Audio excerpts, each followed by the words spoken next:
I'm lucky enough to be in this room with Perth legend, world-class guitar player. He's also an all-round top bloke. Jamie Page, thanks a lot for being here, mate. I guess. Joy to do it, yeah. Thanks. Firstly, Jamie, I'd just like to talk to you about currently what you're into, the band Black Steel. Firstly, the members, I know they come from various bands around town. Could you just maybe introduce the members to us? Well, basically, Black Steel really was always Dave Harrison from Allegiance. Yeah. You know, he was the heart and soul of the whole thing, the driving force. Yeah. A few years ago, he went through a bit of a bad patch where a few tours that he'd organised didn't happen, and this and that and otherwise, and he got a bit frustrated. Yeah. But you know, he's just starting to think about getting back into it, and we're looking at doing a new EP at the moment. Okay. So, you know, with Dave back on board, it's worth following up again. We thought about going on without Dave, but it just wasn't worth it. You know, he's a bit of a legend. Yeah. He should be doing absolutely. this. Oh, okay. He's the top man. Yeah. Okay. Anyone who knows anything and everything about rock and roll, Yeah. it's Dave Harrison. He's the top man here. Yeah. And what about the other guys? Yeah, we got Damien Petrilli, who's the drummer who did the Battle Call CD in the early days and everything else. You know, we've worked in loads of different bands together since Black Steel. We do the Guitar Gods shows with John Mayer and Graham Greene together. Okay. So whenever there's a good drummer on it, it's always Damo. He's really sensationally brilliant. You know, he's got the double kick thing better than anyone else, and he's a fantastic player. You got Matt Williams, the singer. He's probably the most obvious bogan of the lot of us. He, you know, he sort of he comes from that very much the '80s, early '80s metal sort of type of thing. You know, the Maiden, Judas Priest sort of thing. Nothing wrong with that. And he loves that. You know. So that's pretty much the lineup at the moment, just the four of us, and you know, if we want to add other people, we do. Yep. I've got to say, my ears pricked up when you mentioned the Guitar Gods. I don't know anything about that. John Mayer? Yeah, no, and that was just an excuse for us to all get together and play together and try and drag a few punters down and try and get some people into the old rock and roll stuff again. Because we thought there's a lot of people out there that don't get a chance to go out because there's too much shite. Okay. Excuse the French, but there's too much shite out there that people are really not.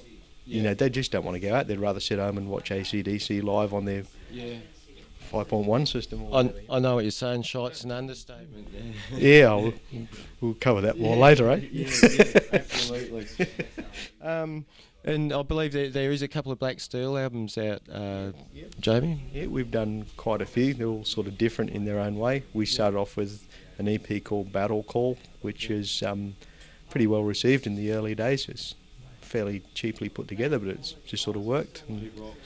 And then we did a full-length album, Destructor, which we had a lot of good things on it. Some things we got wrong, but you learn. Then we did a EP called Relentless Force, which we tend to call Relentless Fast, because we're always taking a piss out of ourselves.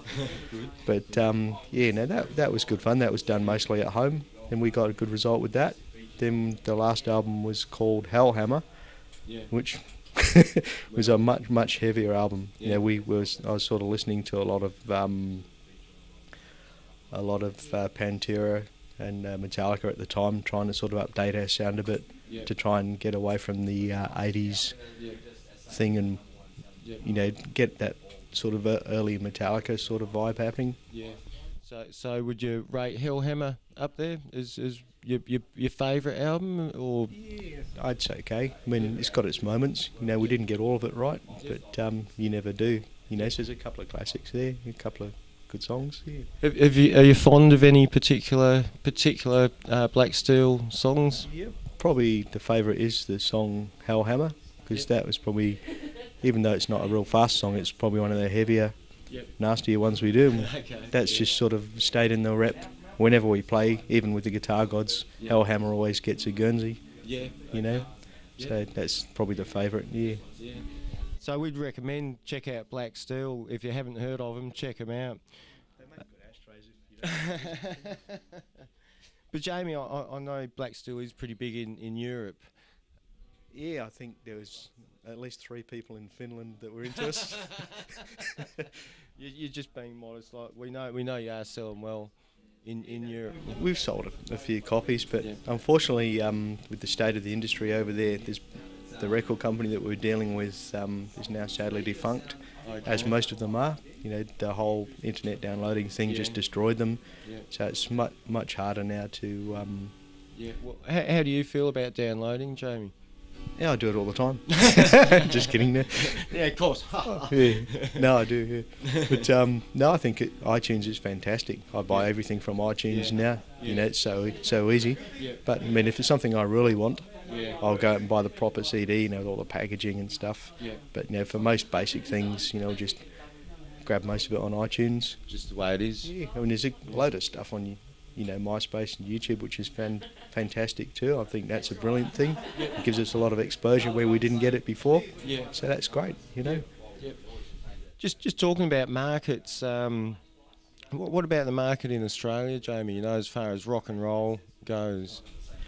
Yeah, it's a tough one. I mean, when you, like yourself, you know, you saw it when it was at its height.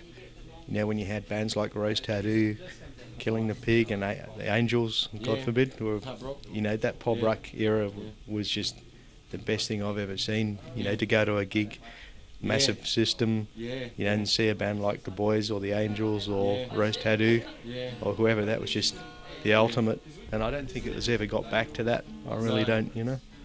Not yet. I mean, it did mould a lot of people, I would guess. You know? Yeah. I mean, again, I reckon there's a real opening for someone to come in and do that whole thing again. Yeah. I'll be having words with James Morley about that. Yeah.